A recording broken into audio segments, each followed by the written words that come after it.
Hello everyone, welcome back to all of you in my YouTube channel Study with Babita ma'am. आशा है आप सभी मस्त होंगे, स्वस्थ होंगे, ज़बरदस्त होंगे। तो आज का हमारा टॉपिक है संज्ञा। संज्ञा को मतलब आपने पढ़ा होगा, देखा होगा, सुना होगा, ठीक है। संज्ञा क्या होती है?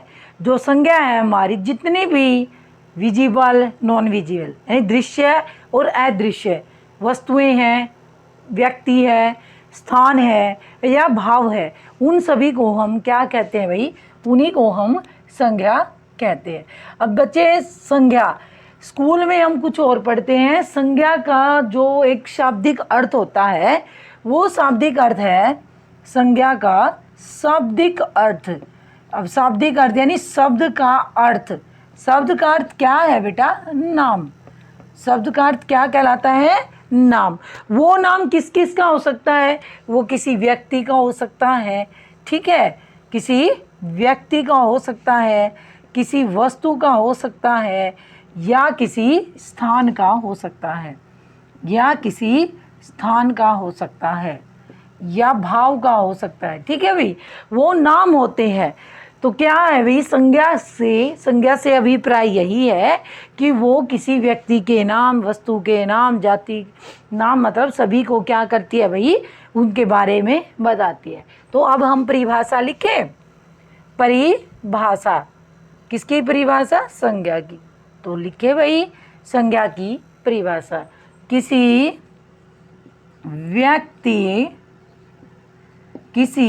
व्यक्ति, स्थान, वस्तु या भाव। अब भाव कैसे भाई? किसी से आप नफरत करते हो, किसी से आप प्रेम करते हो, किसी से घृणा करते हो, तो ये सब किस में आ जाते हैं? भाव में। उनको भी हम क्या कहते हैं भाई? उनको भी हम संज्ञा कहते हैं। तो किसी व्यक्ति, स्थान, वस्तु या भाव के नाम को संज्ञा कहा जाता है। नाम को संज्ञा कहा जाता है। क्या कहा जाता है बेटा? संज्ञा कहा जाता है। समझ आई? संज्ञा किसे कहते हैं? किसी व्यक्ति, स्थान, वस्तु या भाव के नाम को संज्ञा कहा जाता है। तो संज्ञा क्लियर हो गई होगी। अब हम पढ़ते हैं इसके भेद के बारे में। बेटा जी, जो संज्ञा है, संज्ञा के भेद कितने होते हैं? मुख्यतः हम इसके 3 भेद पढ़ते हैं। मुख्यतः इसके 3 भेद पढ़ते हैं। कितने बेटा? 3 भेद पढ़ते हैं। आगे 3 भेद होते हैं या पढ़ते हैं। अब 3 भेद पढ़ते हैं, वो कौन कौन से हैं? सबसे पहला आ जाएगा जी हमारा, क्या आएगा बेटा जी? सबसे पहला है हमारा व्यक्तिवाचक संज्ञा। व्यक्तिवाचक संज्ञा, ठीक है बेटा, व्यक्तिवाचक संज्ञा। दूसरा हमारा क्या होता है बेटा? जातिवाचक संज्ञा। सबको पता है इतना? जातिवाचक संज्ञा। उसके बाद हमारा क्या आ जाता है जी? भाववाचक संज्ञा। क्या होता है जी? भाववाचक संज्ञा। अब 3 भेद हैं, मुख्यतः 3 हैं। कई बुकों में 5 एज इट इज लिखे मिलते हैं, लेकिन जो हमारी ये जातिवाचक है भाई, ये भी हमारे 2 भेद रखती है। क्या रखती है बेटा? 2 भेद रखती है, जिसे हम क्या कहते हैं? समूहवाचक संज्ञा। क्या कहते हैं बेटा? समूहवाचक संज्ञा। और इधर क्या आ जाता है जी? इधर आ जाता हमारा द्रव्यवाचक। द्रव्यवाचक, साइंस में एक वर्ड पढ़ते हैं मैटर, उसी से द्रव्य बनता है। कई बच्चे पजल हो जाते हैं, हमने देखा भी है। द्रव्य और द्रव में, द्रव क्या होते हैं? पदार्थ की अवस्थाएं होती हैं। और द्रव्य क्या होता है? द्रव्य एक पदार्थ होता है। द्रव्य क्या होता है? एक पदार्थ होता है। तो समझ में आया आप लोगों को? व्यक्तिवाचक संज्ञा, जातिवाचक, भाववाचक। अब इनसे ही क्या बना है जी हमारा? क्या बनता है जातिवाचक के भेद में? समूहवाचक संज्ञा और द्रव्यवाचक। तो ये 5 के 5 हमारे क्या हो जाते हैं भाई? ये हमारे संज्ञा के भेद हो जाते हैं। आज इस वीडियो में हम 2 ही भेद करवाएंगे आपको, बाकी संज्ञा की कल बनाएंगे, ठीक है।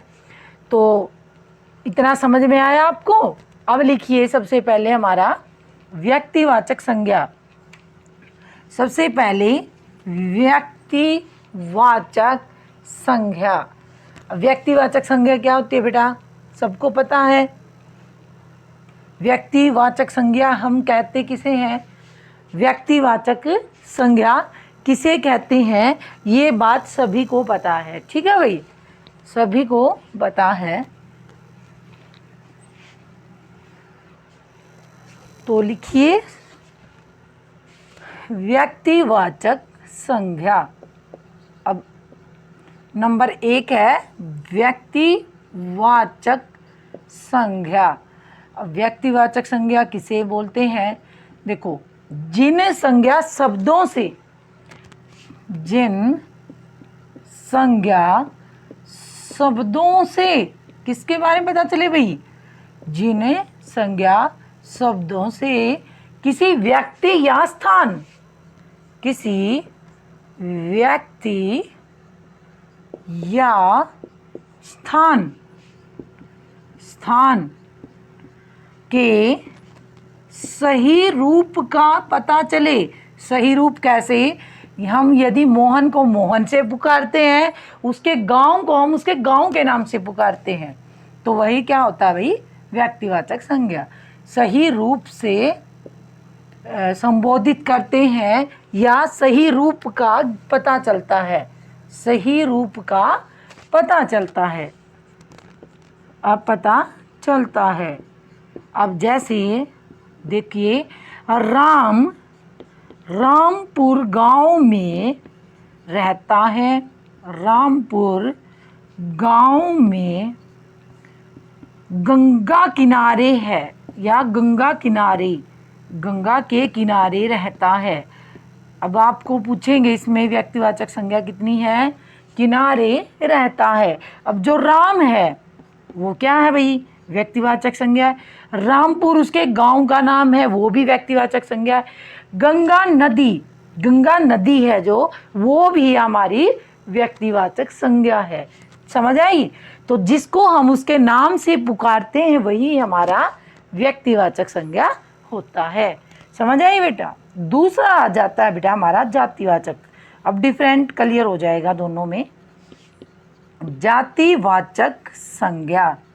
अब जातिवाचक संज्ञा, अब देखो, जाति के नाम से पता चलता है वही उसके वर्ग के बारे में बता रखा है। तो लिखिए, जिन संज्ञा शब्दों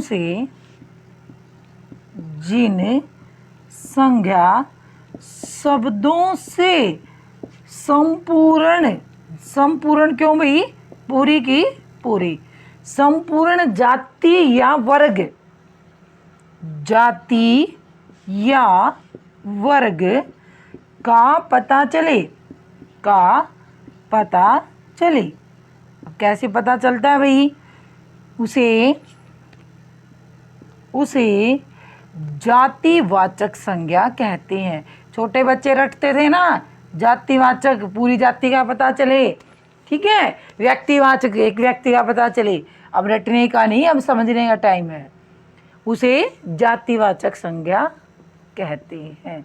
क्या कहते हैं बेटा, जातिवाचक संज्ञा कहते हैं। अब जातिवाचक में क्या होता है भाई, इसका एग्जाम्पल आते हैं। जैसे सबसे पहले हमारा लड़का। अब लड़का पूरी की पूरी जितने भी लड़के हैं ना, सभी को क्या कर रहा है भाई, संबोधित कर रहा है। लड़का, पशु, नदियाँ, ये सारे के सारे हमारे क्या कहलाते हैं भाई, ये सारे हमारे जातिवाचक संज्ञा कहलाते हैं। अब नदियाँ हैं। उसके बाद जितने भी व्यवसायी हैं, अब व्यवसाय बोले तो पेशा, लोग क्या क्या पेशा करते हैं, उसमें अध्यापक हैं, ठीक है, डॉक्टर हैं। अब पूरी की पूरी जाति को संबोधित कर रहे हैं ना, नर्स, डॉक्टर आदि। ये भी जितने भी हमारे प्रोफेशंस हैं, चाहे वो कोई भी हो, ठीक है, वो भी हमारा जातिवाचक संज्ञा में आता है। पिछले पेपर में या कहिए जातिवाचक संज्ञा और व्यक्तिवाचक संज्ञा में क्या डिफरेंट है। दोनों में अंतर इतना ही है कि जो व्यक्तिवाचक संज्ञा वो एक व्यक्ति या एक स्थान के बारे में बताती है, जबकि जातिवाचक संज्ञा हमें क्या बताती है भाई, पूरी की पूरी जाति या वर्ग को संबोधित कर। आगे के जो पार्ट्स हैं वो हम नेक्स्ट वीडियो में करेंगे। अब नंबर 3 पे जो हमारा आ जाता है बेटा समूहवाचक। समूह से ही पता चलता है या तो लोगों का समूह होगा या वस्तुओं का समूह होगा, यानी ग्रुपिंग। तो जो लिखे जिन संज्ञा शब्दों से, जिन संज्ञा शब्दों से समूह के बारे में, समूह के बारे में पता चलता है, उसे क्या कहते हैं भाई, उसे हम कहते हैं जी समूहवाचक संज्ञा।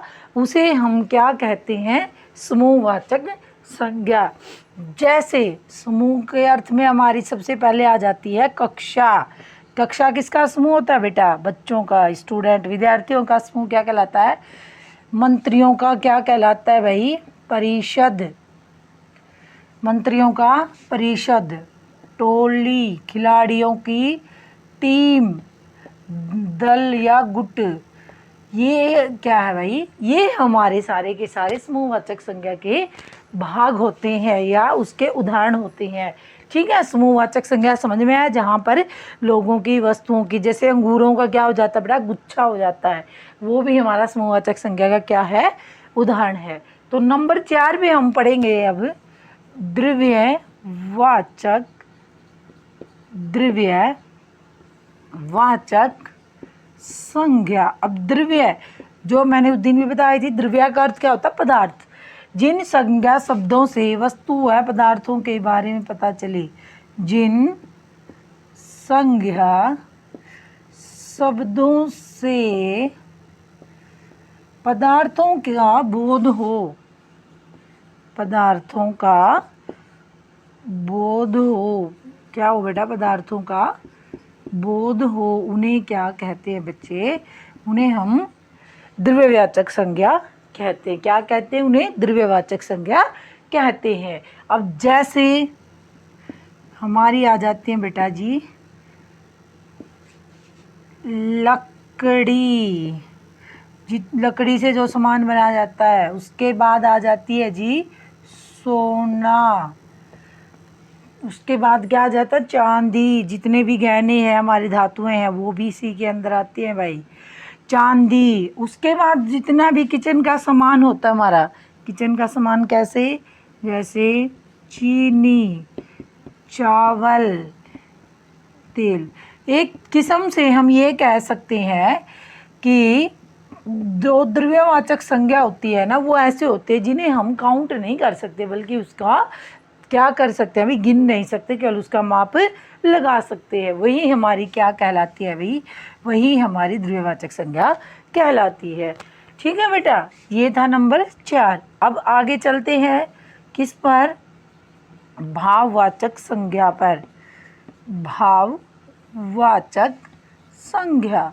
अब जो भाव से पता चलता हमारी भावनाओं का। ठीक है, जिन संज्ञा शब्दों से, जिन संज्ञा शब्दों से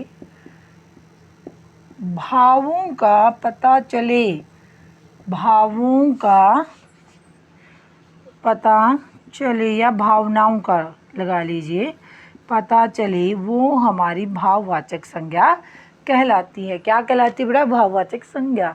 जैसे मित्रता, शत्रुता, शत्रु, कोई दुश्मन है उसके प्रति भी जो आपके, वो भी हमारी भाववाचक संज्ञा होती है। उसके बाद हमारी क्या आ जाती है भाई, उसके बाद जो व्यक्ति की स्टेज होती है ना, मतलब हमारी अवस्थाएं होती हैं, जैसे बचपन, जवानी, बुढ़ापा। ठीक है, ये भी हमारे सारे क्या कहलाते हैं बेटा, ये भी हमारे भाववाचक संज्ञा कहलाते हैं। ठीक है, क्या कहलाते हैं? भाववाचक संज्ञा कहलाते हैं। अब जो भाववाचक संज्ञा है भाई, इसमें भी क्या होती है? भाववाचक संज्ञा भी दो होती है, एक होती है प्रतंत्र और एक होती है स्वतंत्र। जो भाववाचक संज्ञा है भाई, इसके भी कितने भेद हैं बेटा? दो भेद हैं। ठीक है, कौन कौन से हैं? स्वतंत्र भाववाचक संज्ञाएं, स्वतंत्र भाववाचक संज्ञा, और दूसरी है परतंत्र। ठीक है, परतंत्र कैसे? स्वतंत्र जैसे कि हमारा ये हो गया, ठीक है, जो बगैर किसी के जुड़ने से आते हैं। ठीक है, जिसके साथ कोई शब्द नहीं जुड़ता, वो जो अकेले होते हैं। और जो परतंत्र होती हैं भाई, प्रतंत्र वे होती हैं जिनके पीछे प्रत्यय लग कर क्या बनती है? भाववाचक संज्ञाएं बनती है। जैसे मित्रता, स्त्रुता, ये आपकी परतंत्र में आ जाती है। ता, ताऊ, तम, आपा जिसके लगा देते हैं हम, वो हमारी परतंत्र होती हैं। और जो स्वतंत्र रूप से भाववाचक संज्ञाएं आती हैं, वो हमारी क्या कहलाती हैं भाई? वो हमारी स्वतंत्र भाववाचक संज्ञा कहलाती है। ठीक है भाई, ये था हमारा तीनों, समूहवाचक, द्रव्यवाचक और भाववाचक, तीनों के बारे में पढ़ा। अब हम पढ़ेंगे इसके अन्य भेद। ये कहिए, संज्ञा के अन्य भेद। अब संज्ञा के अन्य भेद कौन से होते हैं बेटा? देखते रहो और सीखते रहो। ठीक है, शायद स्कूलों में तो इनको ये 12th लेवल तक तो आते ही नहीं है। ये जो अभी आप लोग पढ़ोगे, शब्दों में पढ़ते हो लेकिन संज्ञा में नहीं पढ़ते। अब संज्ञा में क्या आ जाता है बेटा? संज्ञा में आएगा हमारा व्युत्पत्ति के आधार पर, व्युत्पत्ति के आधार पर संज्ञा भेद, संज्ञा के भेद, संज्ञा के भेद। नंबर 1 है जी यौगिक। यौगिक सबसे पहला आएगा बेटा रूढ़। जी हाँ, रूढ़ आएगा। नंबर 2 पे आ जाएगा यौगिक, और नंबर 3 पे आ जाएगा जी योग रूढ़। क्या आ जाएगा? योग रूढ़। अब देखिए, जो रूढ़ है भाई, वे शब्द जिनके सार्थक खंड नहीं बना सकते, वे शब्द या संज्ञा शब्द जिनके सार्थक खंड नहीं बनाए जा सकते, सार्थक खंड नहीं बनते, क्या कहलाते हैं भाई? रूढ़ कहलाते हैं। बनते क्या कहलाते? रूढ़ कहलाते। जैसे इधर, आजकल, ठीक है, ये हमारे क्या कहलाते हैं भाई? जिनको अलग नहीं कर सकते, वो हमारे क्या कहलाते हैं भाई? रूढ़ संज्ञा कहलाते हैं, रूढ़ शब्द कहलाते हैं। उसके बाद यौगिक में क्या आ सकते हैं भाई? यौगिक में आते हैं वे शब्द जिनको सार्थक खंडों में बांटा जा सकता है, सार्थक खंडों में बांटा जा सकता है, में बांटा जा सकता है। ठीक है भाई, जैसे क्या कहलाते हैं? यौगिक कहलाते हैं। क्यों? योग जो योग से बनते हैं। जैसे विद्या प्लस आल्य, क्या बना बेटा? विद्या प्लस आल्य, दो शब्द हो गए, इनके मिलने से हमारी क्या बनता है भाई? एक किस्म से संधि होती है ना, जो हमारी संधि के अकॉर्डिंग है ये हमारी। ठीक है, तो वे शब्द जिनको सार्थक खंडों में बांटा जा सकता है, वो क्या कहलाते हैं? यौगिक कहलाते हैं। अब आ जाइए योग रूढ़। वे शब्द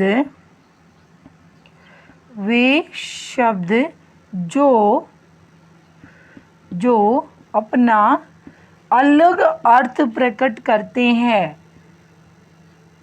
अपना अलग अर्थ प्रकट करते हैं। बनते दो या दो से ही है, ये भी प्रकट करते हैं, अलग कैसे भाई? जैसे जलज। अब आप लोग बोलोगे जलज तो बादल है मैम। हाँ जी, जलज बादल है। जल से उत्पन्न। अब जल से उत्पन्न, अब जल से उत्पन्न कौन? बादल।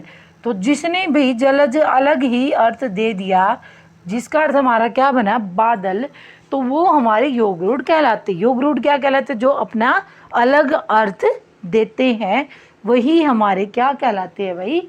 वही हमारे योग रूढ़ शब्द कहलाते हैं। जलज है, पंकज है, पंक। पंख का अर्थ क्या होता है बेटा? पंख का अर्थ होता है कीचड़ से उत्पन्न। क्या बेटा? पंख का अर्थ कीचड़ से उत्पन्न। अब कीचड़ से उत्पन्न कौन होता बेटा? कमल।